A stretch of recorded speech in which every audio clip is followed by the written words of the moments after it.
My name is Dr. Eric Block, and I've been practicing since 2004. And I want to keep this really casual because this is a heavy subject. And it starts off pretty somber, but I promise you it takes a turn for the better. I wouldn't be standing here today if it didn't. And I want to start off with, I was listening to a podcast this morning, and I heard a great quote. And it said, the hardest person to lead is yourself, but the most important person to lead is yourself. So my message or mission today is to get anyone out there to realize before you can help others, you need to help yourself. So I'm going to be reading some of this because I may go off on tangents, but this is my story and how I got here today. And I'm a dental professional, just like you. But I was one stressed out dentist. A few years ago, I was in a dark place. I was nervous all the time and I regretted my place in the profession. Sure, the money was good and I had bills and loans to pay, but there was a point where I dreaded going into the office and I couldn't wait to leave. And when I did get home, I was physically and mentally drained. I was suffering from burnout and anxiety. And I'm here speaking to you today, and I wrote a book about it, about this subject, because life is too short to dread going into work every day. And I wanted to share my story and how I got burned out, but more importantly, how I got past it and the solutions and steps that I took to getting back to the point where I love going into work every day and I enjoy dentistry more than ever. So as dentists, we need to look at ourselves in the mirror. And you got to ask yourself, are you suffering from anxiety and burnout? Are you overwhelmed by the schedule, the patients, the staff, and the business? Because let's face it, dentistry is a high stress profession. And I personally struggled mentally through all phases of my career, from student to associate to practice ownership. And for all of you that have graduated and are already in the trenches of private practice, I don't really need to explain this to you. You already get it. But for those of you just graduating or still in school, dentistry is a complex profession. I try to explain this to non-dentists, but they don't get it. But all of you do. And a lot of what I'm going to talk about, I'll mention the words dentist, but these issues also hold true for hygienists and team members as well. But as dentists, we have all these layers of responsibilities on our shoulders, so many decisions to make day in and day out. And you've probably heard the expression that we wear so many hats. But it's true. We're clinicians, surgeons, CEOs, entrepreneurs, managers, job creators. We have so many things to think about, like office overhead, insurance, billing, systems, culture, accountability, HR, and staff. We have to keep up with marketing, getting new patients, social media, and reviews. And you have to have a good work-life balance with your family and kids. And you notice what I haven't even mentioned yet? The clinical side of dentistry and that patient interaction. There's so much to dentistry and there's so much physical and mental stress that goes along with providing patients with that great patient experience.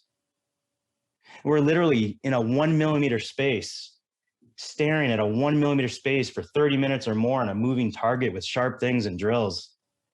Basically doing exhausting surgery on an awake patient that you have to anesthetize and make sure they're comfortable. And we have to be totally focused on them while they're in the chair. Then we need to jump into the hygiene room and wow that patient and make them feel like they're also the only one in the office at the time, because they can't know I'm still thinking about the patient in the other room that's crying because I just told them that their tooth is cracked and they need their tooth extracted. So we always have to be on, like an actor. We can't have a bad day. And you always have to be in a good mood. No one wants a tired or sad or emotional dentist working on them. So we're expected to be perfect. We can't really give our full selves to our patients and how we're feeling and what we're thinking. For example, my second COVID shot, I took the day off after, and my first day back, I was still pretty tired. Could I let my patients know? No way. To them, I was feeling amazing. I couldn't let them know how tired I was and that I wasn't on my A game. So I compare dental professionals to like NFL kickers or soccer goalies. We're expected to make that kick or stop that penalty kick. And if we make that extra point, great, we're just doing our jobs. But if we miss, then it's our fault. If that filling breaks or fails, or if they have pain and the patient wasn't warned, then it's our fault. If there's a miscommunication with finances, it's our fault. I'm exhausted just talking about this. But doing this over and over every day for 40 years, oh, and throw in a global pandemic, it's the perfect storm for stress and burnout. So what are the signs of burnout that I felt? Personally, I was avoiding certain procedures, patients. I couldn't wait to get out of the office to decompress. I was using most of my weekends to recover so I could go to work the next week. I felt trapped and stuck in the profession. I had regret and anger towards dentistry. And a lot of times I felt isolated and alone with my struggles. I totally lost the fire and the passion for clinical dentistry. I would watch and monitor instead of what I normally would have scheduled and treated. So I had some personal reasons for this, which ultimately led to the burnout. Number one was up here in my noggin. I'm an introvert. And you ever look at some of your colleagues who just love dentistry and they're just so energetic with their interactions with patients and they feel like they've never worked in a day in their life because they love it so much? That wasn't me. I was the opposite. As an introvert, I need to re-energize by being alone and quiet. And dentistry is a very social profession. So it would take a lot out of me to go from room to room and interact with patients. Now, extroverts may feed off of this and re-energize due to the social interaction, but that wasn't me. So I'd get home after work and I'd be exhausted. I'd have no mental energy left in the tank for my family. Reason number two for my personal reasons was I'm a total people pleaser. I always wanted to be the fun, stress-free, laid-back, cool guy that everyone liked. I wanted to avoid confrontation or uncomfortable situations. I would go that extra mile to make others happy, but I was really sacrificing my own happiness. I was essentially saying yes to everyone else, and I was saying no to myself. And I would be so upset internally if a patient didn't rebook with me or if someone didn't like me. I would take that personal. And I became nervous all the time. Sure, I had made some bad, poor case selection choices early on in my career that I regretted, and they scared me and stuck with me. And I started to look at patients as just people that could sue me. And you ever hear the phrase, treat the patients like family and the money will come? I was looking at patients like their family members that could sue me or write a bad review. There was also some physical reasons for my burnout. And we all know dentistry, there's a lot of physical issues that go along with it. Your neck, your back, your hands, shoulders, legs, headaches, migraines. And like I said earlier, we're holding this awkward position and staring at this 1 millimeter spot on a live patient that's a moving target. And we have to be so focused and still. And silly enough, because I was a people pleaser, I would sacrifice my own body for the patient's comfort. Instead of asking them to move their head, I would move my head or neck to sacrifice my body. And it's so silly because they have to hold that position for a few minutes where I have to hold that position for 30 years. So physical pain also causes a lot of emotional pain. Pain is pain. And it's hard to enjoy dentistry or life in general when you're in pain. I had a left shoulder labral tear about 10 years ago. And for years by lunchtime, my shoulders and traps were killing me. And I was exhausted. I would dread doing quadrant dentistry or back-to-back class 2s or class 3s. And the physical pain was mentally exhausting for me. So like I said, earlier in my career, I struggled through each phase of my career, applying to school, obviously the 4 years of school, the national and state dental boards, post-graduation, deciding what the next step is, associating. And I got a million reasons why associating caused me anxiety.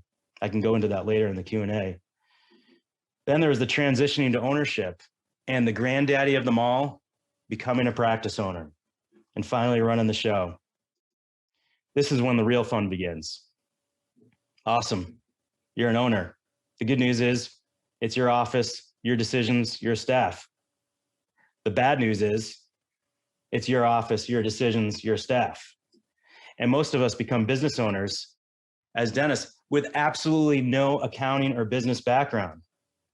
Dentistry is the rare profession you can have an extremely successful business without any business training. But worse, your staff expects you to know all the business answers. And I have a podcast and I use the phrase all the time, hashtag, they do not teach you this in dental school. So for all these reasons that I mentioned, I developed a lot of anger towards the profession from the anxiety that it caused me. And I was totally burned out. But there was also this false belief that dentistry is just a stressful profession and there's nothing I can do about it. Like Belichick says, it is what it is. I thought dentistry is just stressful and this is just the profession I chose, that it can't get any better. I have loans, I have kids, I'm too busy. The COVID situation, I'm just gonna have to ride this out until I retire, right? Wrong. Nope. No, no, no. That is unacceptable. That's an unacceptable way to live. Do not let the false belief take you hostage. You need to conquer the excuses of that false belief. So this is where the story takes a turn for the better. And I'll share with you some of the steps that I took to overcome burnout and ignore this false belief. The first step, you have to realize there's a problem. Personally, I was unhappy due to the stresses of the profession. And I looked in the mirror and I asked myself, do you enjoy going to work every day? Is the day-to-day stress eating you up inside? And the answers were yes.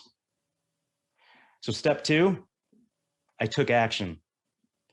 I realized there was a problem and I said to myself, this is not going to go away on its own. You have to take action. And now is the time. No more excuses. So I picked up the phone and I called a therapist. Now for me, it was therapy, but action for any one of you could be a life coach, a consultant, mentor, engaging with your peers. But to me, therapy was like yoga for my brain. And I distinctly remember the first session, my therapist said, Eric, you have anxiety. And I said to myself, that's impossible. I'm the laid back, cool guy. That's my thing. But we went deep into why I was the way I was. And one of the most important things that I learned is that I needed to get comfortable up here and in here. I needed to get comfortable in my own skin. I needed to help myself before I could help others. And this was not easy. It was a lot of hard work, a lot of soul searching, a lot of time in the therapy office. But I got back to the point now where I love dentistry. I stopped replaying the day over and over in my head, or the interactions with patients or staff or conversations or procedures. I stopped with the Sunday night blues. I used to look at the schedule on my phone and be like, oh man, Mrs. Johnson's coming in tomorrow. And immediately I'd be thinking about it all night. So one of the main fixes inside of myself was I just stopped caring. And I'm not talking about treatment or patients. I'm talking about I stopped caring what people thought of me. I was getting more comfortable in my own skin. I stopped caring if a patient disagreed with my treatment plan, or they didn't read book, or if they wrote a bad review. I did the best I could, and I gave them the best education and treatment. And if they weren't happy, then I did my best, and I wasn't going to lose any sleep over it. I stopped thinking of the one little bad thing or one uncomfortable conversation I had throughout an 8-hour day, and I started focusing on the 30 great things that happened. But along with the therapy, I also did a lot of changes inside the office. We set policies, some firm job descriptions, expectations, constant feedback with staff, hired some coaches and consultants. And I created an automatic clinical system for myself. I trained the staff the way I wanted to train them. I automated the staff and myself. They know exactly how I want to work. They basically can read my mind at this point. We have checklists for how they set up the room for each procedure. They know exactly what instrument, materials, and what order. And now they anticipate my every move. It took a while, but it's there, but it creates so much less stress. I come in, I do a little chit chat with the patients. I leave the room and I say, bye. And what that means is to my staff, I'm leaving the room. I need to get my burrs set up, my isolation device, and ice test the tooth. So it's all automated. We've automated the procedures. I've automated my patient interaction. I've also automated myself. There used to be voices in my head that say, which burr blocky, which burr are you going to use? And which, what procedure, what materials are you going to use? It took a while, and it's not easy for a young associate to do this.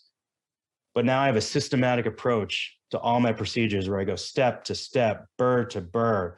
And each procedure is now so quick and efficient. It's like a flow chart or a cookbook, and I don't skip steps. So doing all of these things decrease the voices in my head and all the uncertainty. And this automation has created so much less stress, quicker procedures, and more efficient procedures, and the patients are wowed. The staff is happier. I also got super comfy in the office. My back office looks like like a dorm room. I have a little refrigerator. I have a yoga mat. I have pictures of my family, good computer. A friend of mine has video games that he plays, or he has a couch that he takes naps on. But get comfortable in your office, especially your back office. It's my little getaway. Also, I decrease the pain. I fix them with some pain remedies. I actually stand now for all of my procedures. I don't sit anymore. I've taken chairs completely out of the operatory, like it's the 1920s. I stand. I even have a stand-up desk. I'm standing right now, and my neck and back pain is almost gone. I get twinges here and there, but it's not like what it used to be. And I'm constantly stretching. I'm constantly doing yoga throughout the day or hanging from a bar. In fact, my staff will come in the back office and I'll be doing like a tree pose, and they just talk to me like there's nothing weird going on because they're so used to it. I used to wait until the end of the day to exercise or stretch or work out. Now I'm constantly doing it throughout the day, and it's really helped my pain. Another thing was return on fun versus return on investment. I find that first you need to do what you love to do in dentistry, like the procedures and the technology that makes you happy. And more importantly, avoid the procedures that you don't like to do. So for me, I enjoy doing crowns and fillings and removable, easy extractions and implants. And I learned that I don't enjoy doing endo or difficult extractions or some bone grafts. And there were some game changers that were worth the money.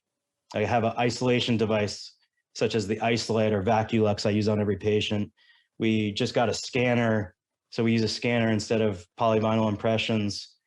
Some of these things were expensive, like our CBCT and my implant digital workflow, but they're worth the money to me because I enjoy going into work and using these products, even if they were a little more expensive.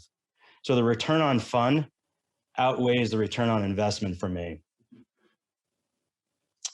Another thing, case selection and patient selection, I wish I learned this earlier, are so important.